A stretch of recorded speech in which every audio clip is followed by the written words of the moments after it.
2013 Mitsubishi Outlander, front brake pads and rotors. What you need to do is jack it up, support properly, remove the front tires. The lug nuts are a 21 millimeter.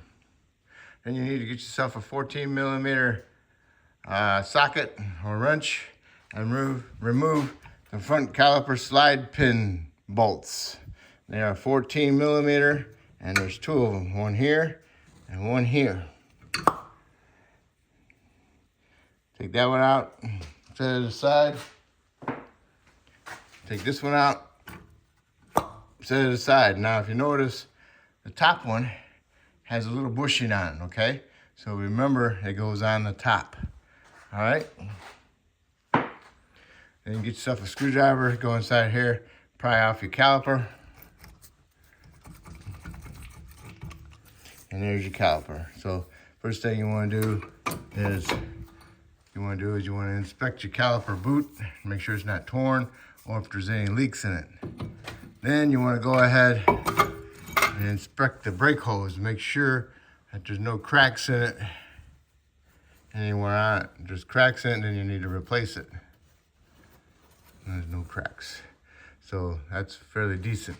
So now if you got yourself a piston pusher in there for brake caliper, install it and push your piston in.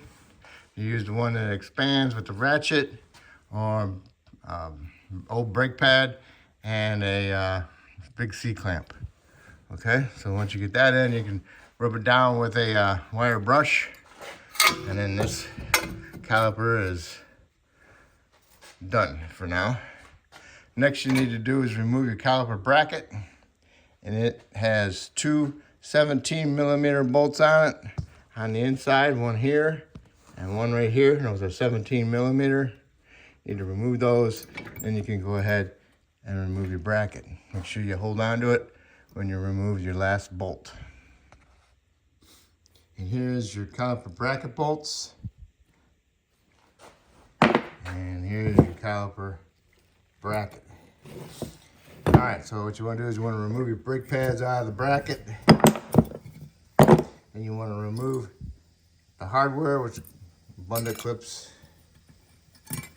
And then where they sat, you want to clean that surface up, get all the rust out of there, get it nice and clean for the new ones, and then you want to paint it to help prevent it from rusting up. And then you want to take your pins, put some Seal Glide on them. Not Seal Glide, yeah. Some Seal Glide, brake lube. Get it inside there, work some in there. Do not pack it. Use the pin, put it on the pin and push the pin in there and twist it back and forth, okay? Okay, next you want to do is remove your rotor. It's down there pretty good. You get yourself a mini sledge. You want to go ahead and hit it. See if you can break it loose. I'll put a nut on just to help keep it from falling off and landing on my air hose or my foot. I'm replacing it so I can go ahead and hit the surface. All right. Now I got the rotor off.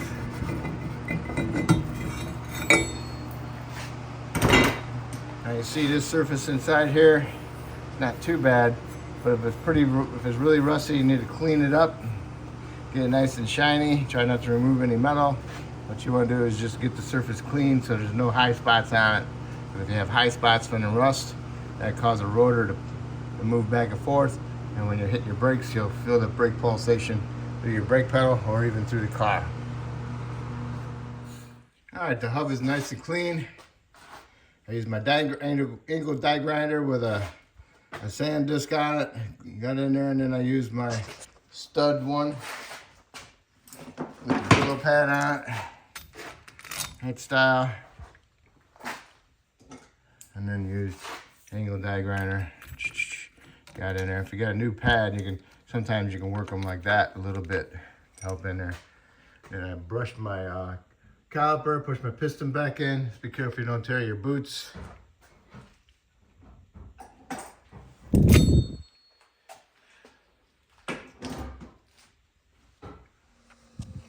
Get your caliper bracket, Get it pretty much cleaned up. What you want to do is spray paint that. And then also you want to go ahead and roll your pin. Put them on a buffer wheel, wire brush wheel. Clean them up, get the rust off of them. Just work some grease on them. Silk glide. Push them through there.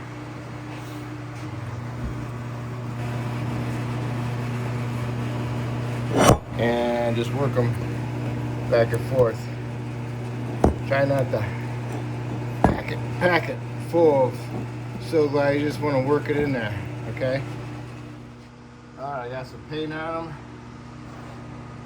And I worked some silk glide in there. Worked it in there. I didn't pack it, because if you pack it, you'll never push the pin in there all the way. And it'll be hydrolocking it. So, got my pins ready to go. Got a little bit of anti-seize on my threads. Got some silk glide on my pins. They're all set, ready to go together. And like I said, I used a die grinder, angle die grinder, to get on the surfaces even inside there, and just worked it back and forth. Okay. All right. So before you put your hub bearing on, rotor on your hub, you want to put a light film anti-seize on it to help prevent it from rusting. Okay. Okay, put your rotor on there after you washed it with some soap and water to get the shipping oil off of it. And I got a big nut on there, and I put my wheel and lug nut on there just to hold the rotor from getting sloppy on there. All right, so go ahead and get your caliper bracket. Go ahead and put your hardware kit on there. Bundle clips, make sure they're bottomed out, sitting flat inside there. Now you can go ahead and get this mounted and get your bolts started and snug them up. Okay, got the bracket on there, got the bolts snugged up. You want to torque them to 75 foot-pounds. If you want to put some blue Loctite on the threads, that's fine. As long as you know that you torqued them to 75 foot-pounds, you shouldn't have a problem with them, okay? Next, you want to do is put your brake pads in there. And also, these act like little springs to hold the pads in place. There's no inner or outer pad, they're both the same. Okay, so what you want to do is you want to put them in there and get it lined up. Push one side in, just like that. And do the other inner one the same way. Might want to get yourself a little light so you can see what you're doing. Next, you want to put your pad expander springs in there. This one didn't come with them, that's why I didn't see them.